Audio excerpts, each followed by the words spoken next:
Hello guys, आप सब लोगों का स्वागत है मेरे चैनल पर यीशु में ज़िंदगी। और आज का जो विषय है वो है हम अपने भीतर के आदमी को किस तरह से तैयार जो है वो कर सकते हैं। हालेलुया। सो आज मैं इस वीडियो में दो बातों के बारे में बात करूंगी। पहला कि कौन है हमारा भीतर का आदमी, और जो दूसरा है वो ये है कि किस तरह से हम उसे तैयार कर सकते हैं, हम तैयारी कर सकते हैं अपने भीतर के आदमी के लिए, उसे स्ट्रांग बनाने के लिए, उसे स्ट्रेंथ करने के लिए। आमीन, हालेलुया। पर उससे पहले आइए दुआ करते हैं। धन्यवाद करते हैं परमपिता परमेश्वर, खुदा आपके कदमों में हम आते हैं। खुदा धन्यवाद करते हैं इतने अच्छे समय के लिए परमेश्वर, आपने हमें जो दिया इतना अच्छा वचन के लिए परमेश्वर। इस पूरे वचन को पिता परमेश्वर आपके हाथों में सौंपते हैं। पवित्र आत्मा आपको अपने बीच में बुलाते हैं। ये मैं नहीं बल्कि आप मेरे द्वारा अपने लोगों से बात कीजिए खुदा। हालेलुया। उनके दिलों तक आपका वचन जो है वो जाए परमेश्वर। धन्यवाद करते हैं खुदा उन सब लोग जो आज देख रहे हैं इस मैसेज को परमेश्वर, उसको वो रिसीव कर सके और परमेश्वर आपको आशीष कर सके। परमेश्वर आपसे आशीषित हो सके खुदा, और परमेश्वर आपको महिमा दे सके। धन्यवाद करते हैं परमेश्वर। इस दुआ को यीशु के नाम से मानते हैं, आमीन। सो जो पहला है वो ये है कि हम अपने भीतर के आदमी को, कौन है हमारा भीतर का आदमी। यस, जो भीतर का आदमी है ये हमारी स्पिरिट है, ये हमारी आत्मा है। यस, वो आत्मा जो हमारे अंदर परमेश्वर ने रखा है। हालेलुया। वो आत्मा, जो अगर हम अपने शरीरों को देखें कि एक जो हमारा शरीर है और हमारे शरीर के अंदर जो है वो हमारे प्राण है और हमारी आत्मा है। प्राण जो होता है वो सबके लिए है, चाहे वो कोई पशु क्यों ना हो, कोई एनिमल क्यों ना हो, वो जो प्राण है वो सब में है। पर जो आत्मा है वो प्रभु ने हमारे ह्यूमंस के अंदर रखा है। हर एक एक जो इंसान है उसके अंदर आत्मा है। यस, जो ना मरने वाला आत्मा है। और जब हम बात करें कि प्राण के लिए, तो जिस तरह से हमारी एक बॉडी है, हमारी जो सोल है और हमारी जो आत्मा है, राइट, जो हमारी जो सोल होती है, यस, वो कैरी करती है हमारी इमोशंस को। क्या हम, किस तरह से हमारा व्यवहार है, हम क्या सोचते हैं, क्या हमारी ड्रीम्स हैं, क्या हमारे पैशन है, क्या हमारे थॉट्स हैं, हमारे मन के विचार किस तरह से हैं। यस, और जो हमारे दिल में होता है, जो हमारी इच्छा होती है, वो जो है हमारी जो प्राण है वो हमारे बताते हैं। वो हमारा जो प्राण, हमारी जो नेचर होती है वो हमारी प्राण है, जो हमारे भीतर से बाहर लोगों को दिखती है। यस, और वचन ये भी बताता है कि जो प्राण है वो हमारे शरीर के लिए है। यस, वो शरीर के लिए है। सो जो आत्मा है वो हर एक एक मनुष्य में है। यस, हर एक जीवित मनुष्य में परमेश्वर ने आत्मा डाला है। यस, और वो आत्मा अलाउ करता है, यस, हमारी कॉन्शियसनेस को, जो हमारे भीतर का अभिषेक होता है, जो हमारे भीतर की विवेक होता है, सॉरी, जो हमारे विवेक को बताता है। किसी तरह से आप देखिए, चाहे वो परमेश्वर को मानते हो, यीशु को मानते हो या ना मानते हो, पर हर एक एक जो इंसान है, जो हर एक एक इंसान है, उसके दिल में विवेक होता है।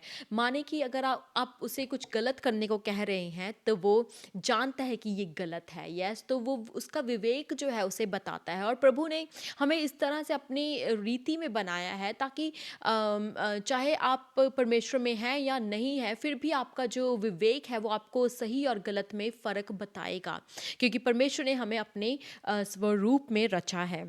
जो हमारी आत्मा है, यस, जो हमारी आत्मा है वो हमें कनेक्शन है हमारा परमेश्वर के साथ। यस, तो हमारी आत्मा हमें कनेक्ट करती है परमेश्वर के साथ। पवित्र आत्मा के साथ हमारी आत्मा जो है वो मिल जाती है और हमें कनेक्ट करती है परमेश्वर के साथ, यीशु के साथ। यस, और जो हमारी आत्मा है वो इटर्नल है, वो सदा सदा रहने वाली है, वो कभी मरने वाली नहीं है। यस, बाद में जब हम मर जाते हैं, चाहे हम शरीर में क्यों ना मर जाएं, पर हमारी आत्मा जो है वो हमेशा जीवित रहेगी।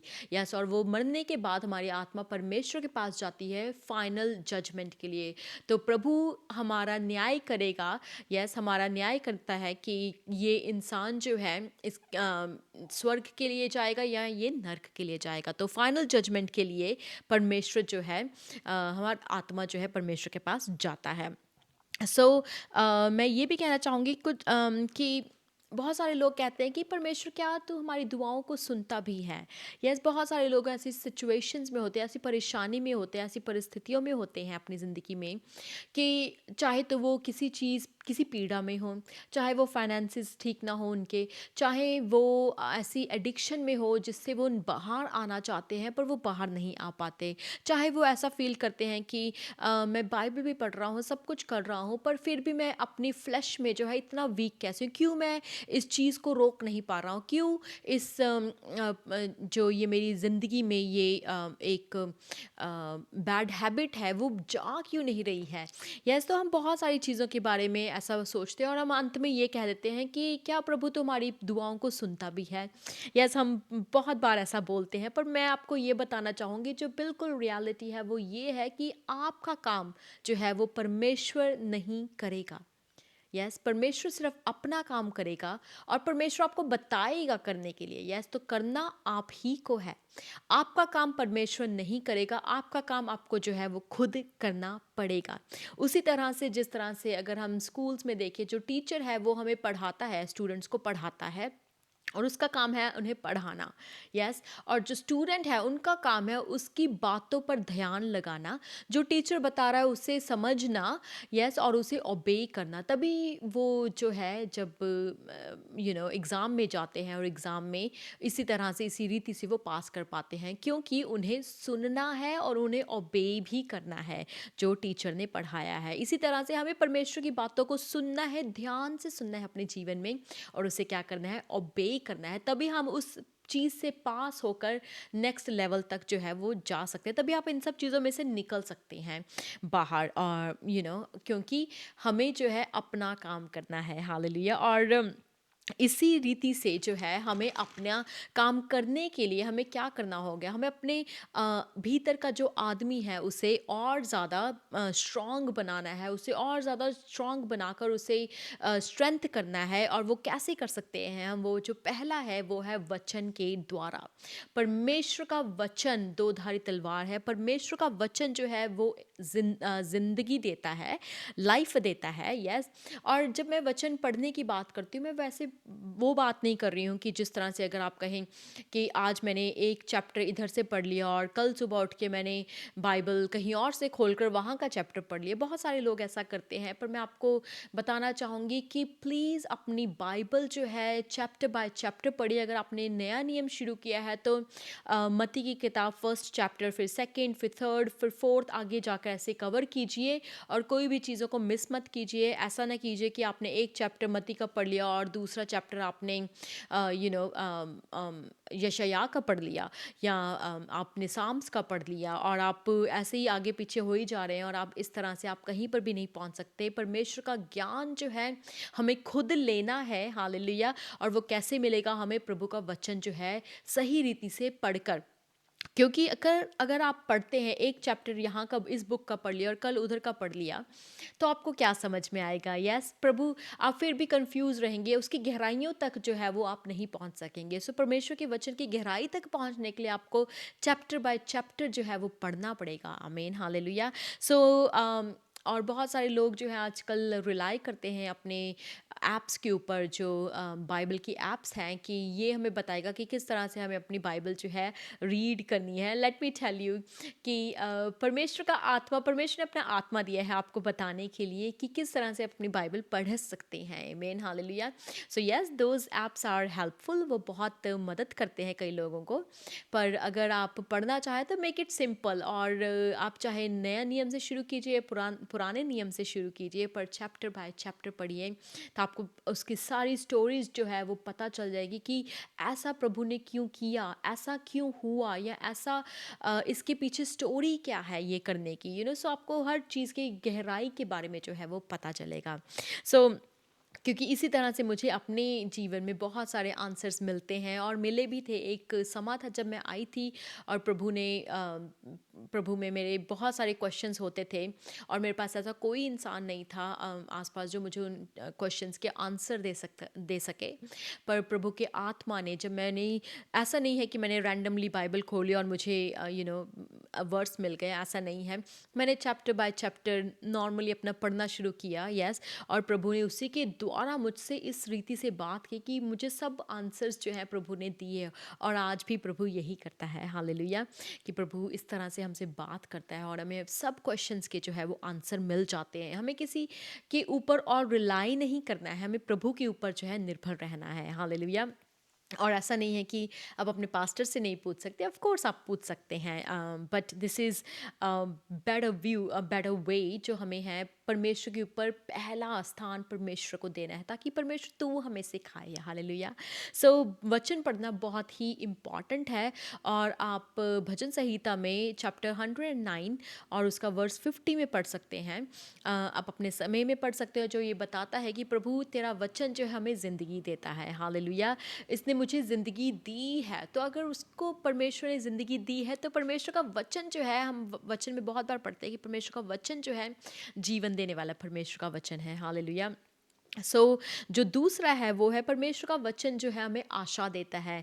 आप जरमाया की किताब में चैप्टर 29 वर्स 11 में पढ़ सकते हैं कि प्रभु ने यहाँ पर बताया है कि जो मेरी इच्छाएं हैं तुम्हारे लिए, जो मेरी थॉट्स हैं वो तुम्हारे लिए वो अच्छे हैं, वो तुम्हारे भले के लिए है, ना कि तुम्हें नुकसान पहुँचाने के लिए है, ताकि तुम जो है तुम्हें जो है वो आशा मिलती रहे और तुम्हारा जो भविष्य है परमेश्वर उसका हर चीज़ में ध्यान रखता है। तो परमेश्वर ने हमें बताया है यहाँ पर, जब हम वचन को पढ़ते हैं, कि हमें परमेश्वर पर आशा रखनी है, क्योंकि वही हमारी पहली और हमारी आखिरी आशा है। जो तीसरा है वो ये है कि यू नो जब हम परमेश्वर के द्वारा बचाए गए, यीशु को अपनाया जब हमने, तो परमेश्वर के वचन के द्वारा हम अपनाए गए, हम बचाए गए। यीशु ने हम हमारे लिए क्रूस पर जान दी। हम जब एक्नॉलेज करते हैं यीशु की क्रूस पर, है ना, उन्होंने जान दी और हमारे लिए पापों के द्वारा वो मारे गए और तीसरे दिन वो मुर्दों में से जी उठे। जब हम विश्वास करते हैं, वो कैसे विश्वास करते हैं? जब प्रभु का वचन हमारी ज़िंदगी में आता है, आमीन। प्रभु का वचन जो है हमारी ज़िंदगी में आता है और पवित्र आत्मा उससे उसे हमें कन्विक्ट कर देता है, ताकि हम अपने पापों को एहसास कर सकें, उसको मान ले और तौबा करके परमेश्वर में आ सकें, हालेलुया। परमेश्वर की महिमा हो। और वो कैसे होता है? परमेश्वर का वचन के द्वारा। परमेश्वर हमारी ज़िंदगी में आते हैं अपने वचन के द्वारा, हालेलुया। जो चौथा है वो है विश्वास। परमेश्वर का वचन हमें विश्वास में बढ़ने में बताता है। वचन बताता है कि